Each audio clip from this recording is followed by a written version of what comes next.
فلا هادي له ونشهد أن لا إله إلا الله وحده لا شريك له ونشهد أن سيدنا ونبينا ومولانا محمدا عبده ورسوله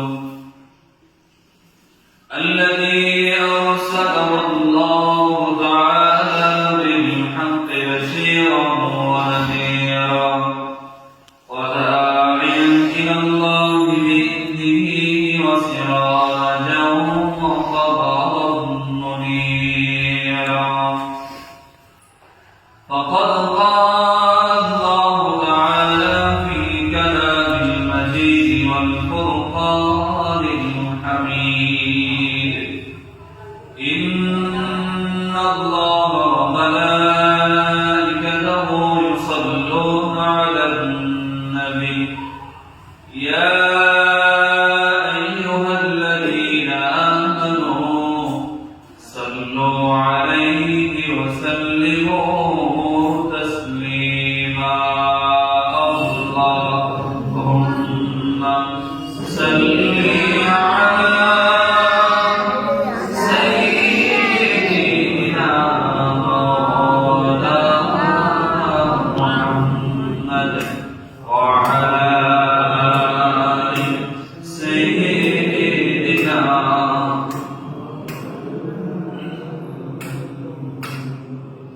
أما بعد সর্বত্র সর্বপ্রথমে প্রশংসা জ্ঞাপন করি সেই মহান রব্বুল আলামিনের দরবারে যিনি সমস্ত জিনিসের মালিক নবমণ্ডল ব্রহ্মাণ্ডের একচ্ছত্র মালিক মহান রব্বুল আলামিনের দরবারে আমরা সকলেই কৃতজ্ঞতা স্বীকার করে বলি আলহামদুলিল্লাহ। দরুদ ও সালাম প্রেরণ করি বিশ্বনবী সাইয়্যিদুল মুরসালিন রাহমাতুল লিল আলামিনের রওজা মুবারকে, যিনি দুনিয়ায় না আসিলে এই দুনিয়ায় কোনো কিছু সৃষ্টি হতো না।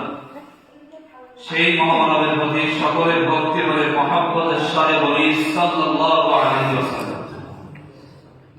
সম্মানিত শহীদ, আজ সফর মাসের শেষ জুমা তথা আগামী সোমবার পবিত্র মানুষের পবিত্র মাস জন্ম দিবস রবিউল আউয়াল। আগামী সোমবার পয়লা রবিউল আউয়াল। আল্লাহ রাব্বুল আলামিন আমাদের এই সফর মাসের সম্পূর্ণ বরকত এবং মাগফিরাত ও ফজিলত সহ সকল জুমার বরকত আমাদের নসিব করেন। সবাই বলেন আমিন। জোরে বলেন না আমিন। আল্লাহ রাব্বুল আলামিনের কোরআন কারীম থেকে সংক্ষিপ্ত স্বরে ছোট্ট একটা মূল বিষয়কে লক্ষ্য করে কয়েকটা কথা আলোচনা করার আজকে জুমার দিনে ইচ্ছা করছি। বাদ বাকি আল্লাহ রাব্বুল আলামিনের মোবারক।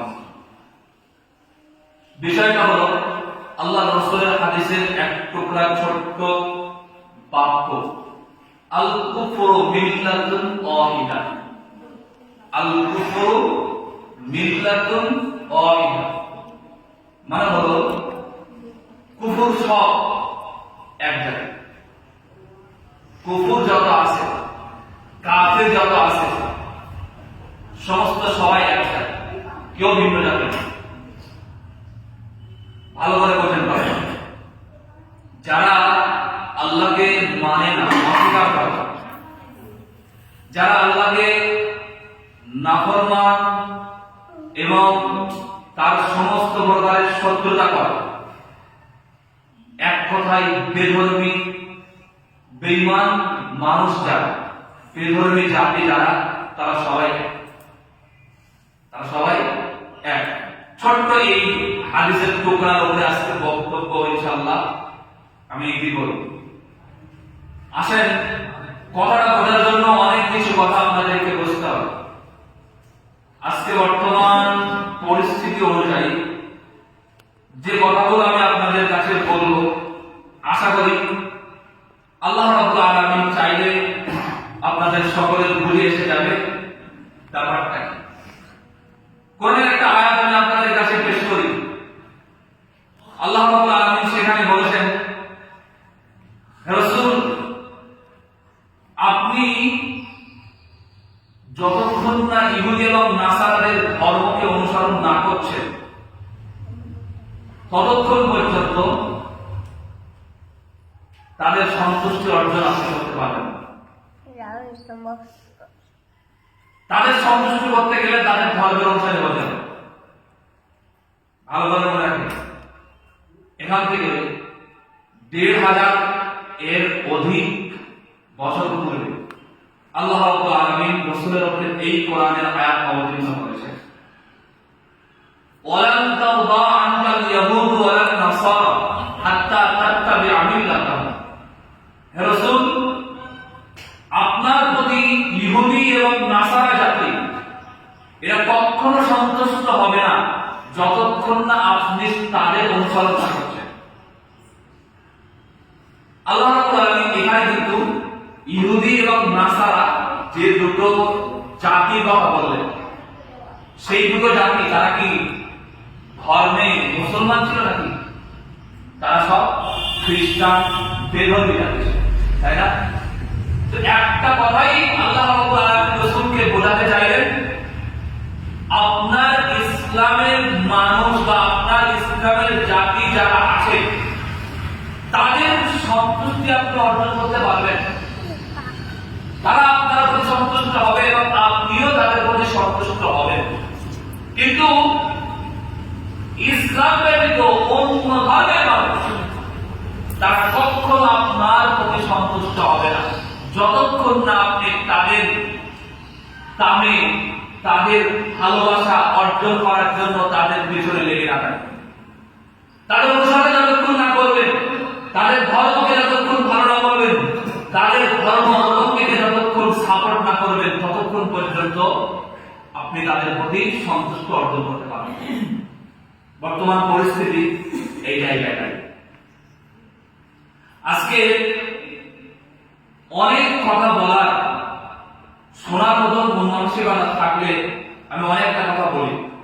বর্তমান ভারতের বাস্তবতা শোনেন, আজকে ভারতবর্ষের সেম একই রকম পরিস্থিতি। রাজনৈতিক দলগুলো নিজেদের মধ্যে লড়াই করে, কিন্তু মুসলমানদের ঈমান, হিজাব, পর্দা, কোরআন সুন্নাহর শিক্ষা, কুরবানির মতো ইবাদতের বিরুদ্ধে এলে সবাই এক হয়ে যায়। কথা ঠিক না? কোরআনের বিরুদ্ধে আপনি বৌদ্ধ ধর্ম, হিন্দু ধর্ম, খ্রিস্টান ধর্ম, ইহুদি ধর্ম, পৃথিবীর ইসলাম ছাড়া আর যত ধর্ম আছে কোরআনের বিপক্ষে তারা সবাই এক। কোরআনের পক্ষে তারা কোনোদিন সমর্থন জানায় না, ইসলামের পক্ষে তারা কোনোদিন সমর্থন জানায় না। এরপরে মুসলমানদের পর্দার ক্ষেত্রে তারা কোনোদিন সমর্থন জানায় না। এরপরে কোরআন হাদিসের শিক্ষা, মাদ্রাসার পড়া, এই শিক্ষাকে তারা সাপোর্ট করে না। কুরবানির মতো ইবাদতকে বর্তমান ভারতবর্ষের জমিনে অনেক অনেক রাজ্যে তাদেরকে স্বাধীনভাবে আল্লাহর ইবাদত কুরবানি করতে দেন।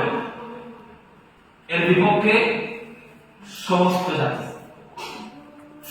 জাতি বলতে যত ধর্ম রয়েছে ইসলামের বিপক্ষে সব জাতি সবাই এক হয়ে যায়। আমার ভাইরা, রাসূলের হাদিসটা মিথ্যা না। আল্লাহ রাসূল সাবধান করেছেন এখান থেকে ১৫০০ বছর আগে, হে মুসলিম জাতি, আমি তোমাদেরকে জানিয়ে দিলাম তোমরা কোনদিন কোন কাফিরকে ভক্তি হিসেবে মনে করো না। আল্লাহর কোরআনের ভিতরে আল্লাহ রাব্বুল আলামিন এটা সাবধান করেছেন, তোমরা যারা শয়তানের পদাঙ্ক অনুসরণ করে চলে, যারা কাফির, যারা মুশরিক, তাদের সাথে বন্ধুত্ব তোমরা করো না। এটা কার বার্তা?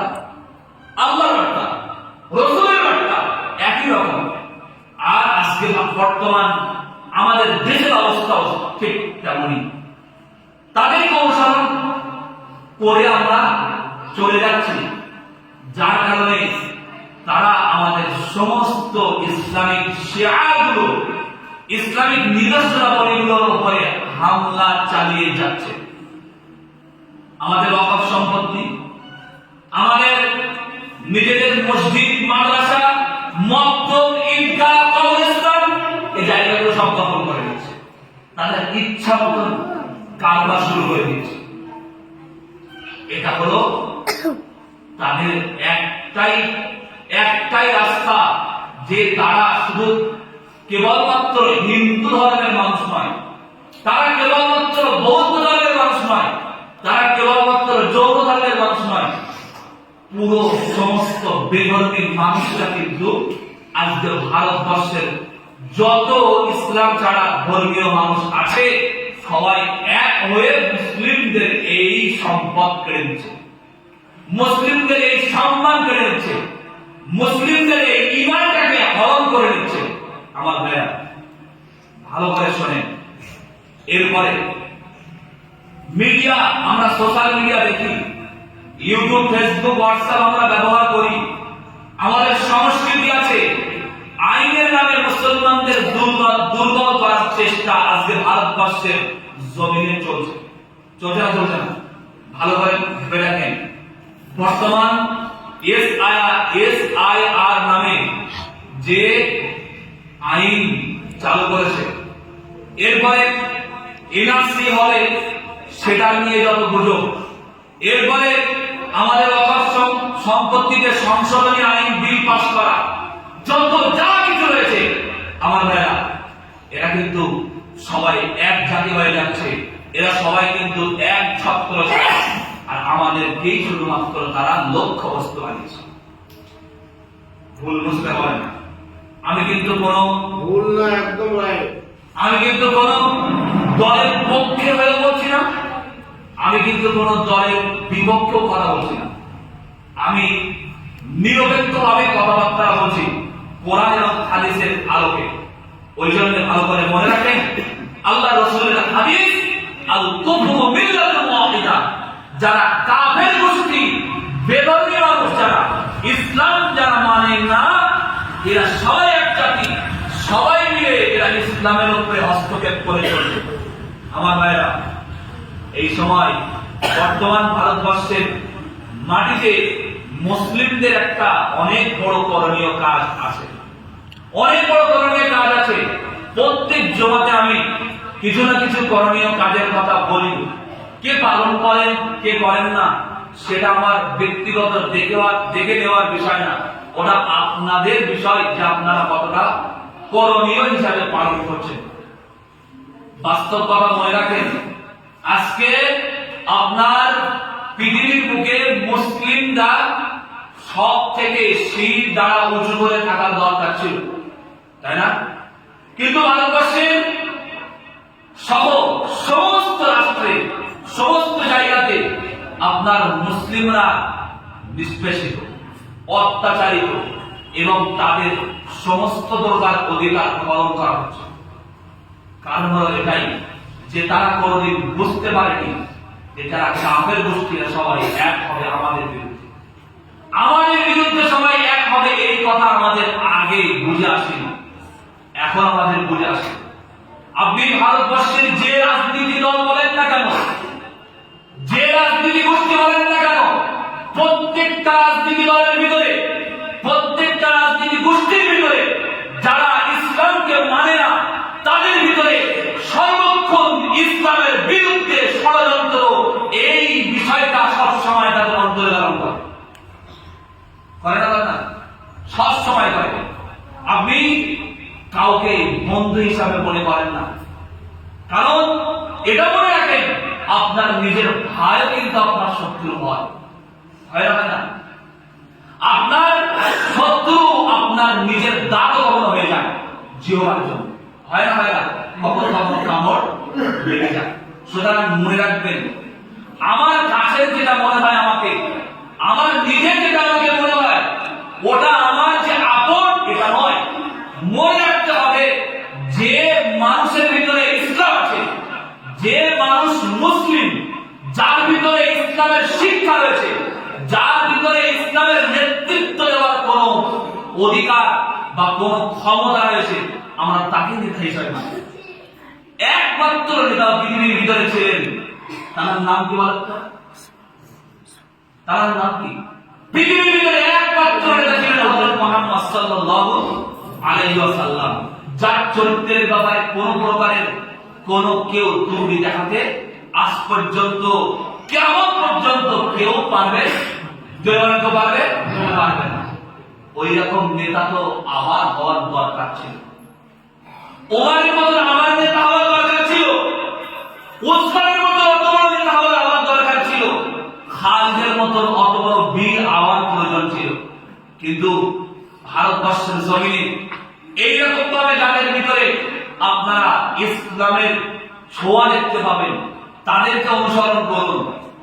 ইনশাআল্লাহ আল্লাহ চাইলে এর সঠিক সলিউশন বার হবে, আল্লাহ চাইলে সঠিক হেদায়েতের পথ বার করে দেবে। কিন্তু মনে রাখেন, যারা ভারতবর্ষের জমিনে থেকে মুসলিমদের অধিকার পাইয়ে দেওয়ার দাবিতে মুসলিমদের অধিকারগুলো খরণ করে, মুসলিমদের অকাল সম্পত্তির ভিতরে যে সংশোধনী আইন বিল পাস হয় তার পক্ষে থেকে কিছু কথা বলে, এমন মানুষ খুঁজে পাওয়া যায় না বলেন? যায়। অকাপ সংসদে বিল আইন পাস হলো, তার পক্ষে হয়ে কোন গর্জন দেখা দিল না। এরপরে গত 2-3 দিন আগে মুসলিম সম্প্রদায়ের কিছু মানুষরা তাদের অধিকার আদায়ের দাবিতে গণতন্ত্র প্রক্রিয়ায় সবকিছু তারা অ্যাপ্লাই করে নিজেদের অধিকার ছিনিয়ে নেওয়ার জন্য কোন প্রকারের সমাবেশ, মিটিং, সিটিং যাই বলেন না কেন করতে গেলেই অ্যারেস্ট হয় না? জোরে বলেন, অ্যারেস্ট হয় না? অবশ্যই অ্যারেস্ট হয়। কিন্তু মনে রাখবেন, ভারতবর্ষের জমিনে যার ভিতরে ইসলাম নাই, যার ভিতরে শরীয়ত নাই, আমি প্রকাশ্য জুয়ার ময়দান থেকে বলছি, আপনি তাকে কখনো সাপোর্ট করতে পারেন না। কথাটা ঠিক না? জোরে বলেন। অবশ্যই কথাটা ঠিক।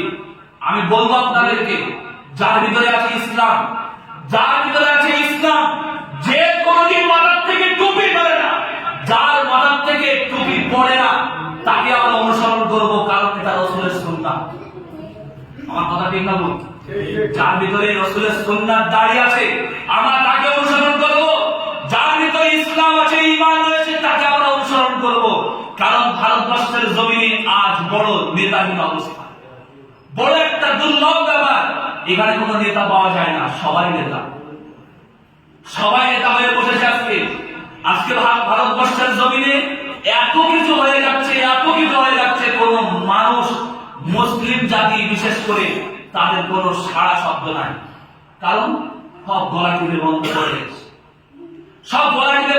রেখেছে, এতটা করে খাইয়ে রেখেছে। কি বলবে? তার ভিতরে কি ঈমান আছে নাকি?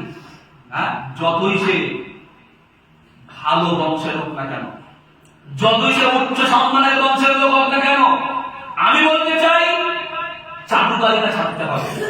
ভারতবর্ষের জমিনে যদি শান্তি ফিরিয়ে আনতে হয়, চাটুকারিতা বন্ধ করতে হবে, ইসলামকে জয়ী করার লক্ষ্য বানাতে হবে, ইসলামের পতাকা এই দেশে উত্তীর্ণ করার চেষ্টা করতে হবে, মুসলিমদের পাশে থেকে মুসলিমদের সহযোগী হতে হবে। কারণ ইসলাম তো আমাদেরকে এটাই শেখায় যে মুসলমান এবং তার অপর মুসলমান ভাইয়ের সহযোগী হয়, সেই তো প্রকৃত মুসলমান। আমার কথা ঠিক না? বলবে রাসূলের হাদিসের কথা বলছে আমার ভাইরা, আমাকে ভুল বুঝবেন না। কারোর দালালি কিন্তু আমি করছি না, কারোর বিপক্ষে কিন্তু আমি বলছি না, কারোর নাম ধরো আমি কথা বলি। এখন শোনেন, বর্তমান ভারতবর্ষের যে বাস্তবতা আমি আপনাদেরকে শোনালাম, এটার ভিত্তি হলো আল কুফরু মিল্লাতুন ওয়াহিদা। সমস্ত কাফের গোষ্ঠী সবাই এক, মুসলিমদের বিরুদ্ধে সবাই এক। কেউ কোনদিন তাদের বিরোধ তাদের মাঝখানে পাওয়া যাবে না। শুধুমাত্র মুসলিম জাতিদেরকে লক্ষ্যবস্তু বানিয়ে এদের তীরটাকে এরা চলছে। আমার ভাইরা, সূরা আল ইমরানের একটা আয়াত আমি আপনাদেরকে বলছি। মুসলিমদের বর্তমান পরিস্থিতিতে করণীয় হলো ওয়া'তাসিমু বিহাবলিল্লাহি জামিআন ওয়া লা তাফাররাকু। এই কথা আমি অনেকবার জুমার ময়দানে বলেছি, আজও বলছি। আল্লাহর কোরআন বলছে, আমার ঈমানদার বান্দারা, তোমরা আমার রশিকে, আমার রশি ইসলাম ধর্মকে তোমরা মজবুত করে নাও। ওয়ালা তাতাফাররাকু, তোমরা একে অপরের মাঝখানে বিরোধ সৃষ্টি করো না, আলাদা হয়ে যাও। তোমরা আমার ইসলামের দলভুক্ত হও, ইসলামের সুশীতল ছায়ায় এসো।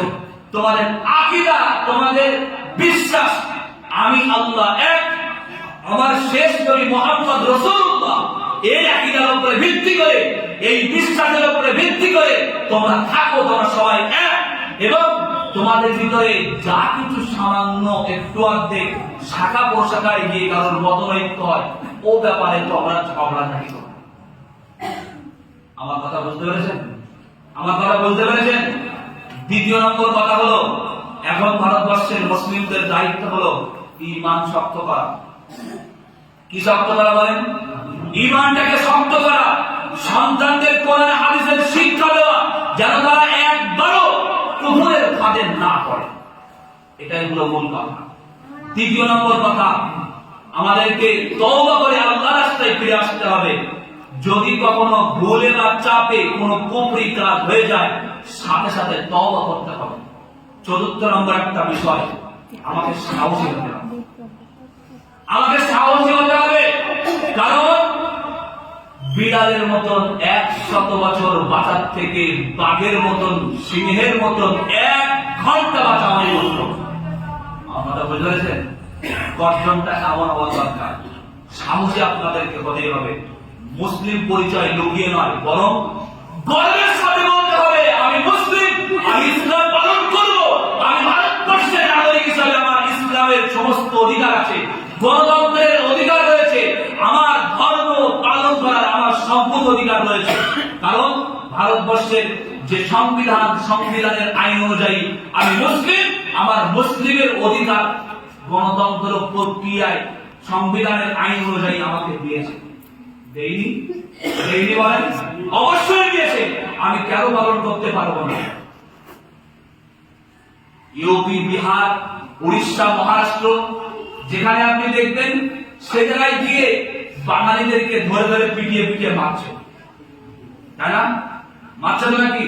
তাদেরকে মেরে বাংলায় পাঠানো হচ্ছে, আর কথা বলে এই তোমরা কেন বাংলায় কথা বলছো, চলো বাংলা, চলে যাও বাংলায়। এই হলো তাদের এই হলো বিচার।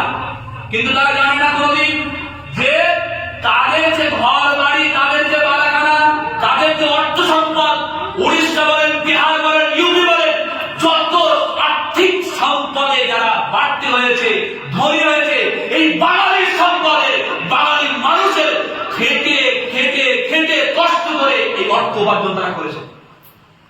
আমার কথা বুঝতে পারেননি? তারা এই শ্রমিক হিসাবে কাজ না করলে তারা অর্থ উপার্জন করতে পারতো? তারা এই নিজের দেশ, নিজের মাতৃভূমি বাংলা ছেড়ে, নিজের সন্তানাদি, বউ, স্ত্রী সব কিছু ছেড়ে বিদেশে গিয়ে থাকে, একটু রোজগার করে ইনকাম করে বাড়িতে পাঠায়। তাই তো নাকি? এটা পেটের দায়ে ওরা চায়। আর কাদের কাজ করে? কাজ করে কি গরিবদের? গরিবদের কাজ করে নাকি? কাজ করে যারা ধনী, যারা ব্যবসায়ী, তাদের ফ্যাক্টরিতে কাজ করে, তাদের কর্মশালায় কাজ করে, এবং কাজ করে তো তাদের উন্নতি করে। আসলে ব্যাপারটা সেটা নয়।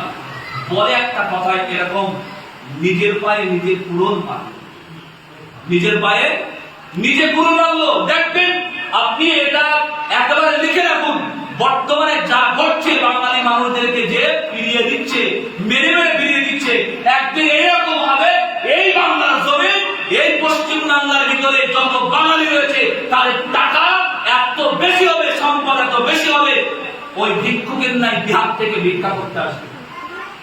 আমার কথা ঠিক না বল? জোরে বলেন ঠিক না বল? কারণ এখানে বাঙালিরা যখন নিজেদের শ্রম, নিজেদের আরো বুদ্ধি খাটিয়ে যখন নিজেরা ব্যবসা বাণিজ্য করবে, তখন ওরা এসে হাত পাতবে, ওরা এসে হাত পাতবে। আগে তো ছিল কি, তাদের কাছে গিয়ে কাজ করত শ্রমিক হিসাবে।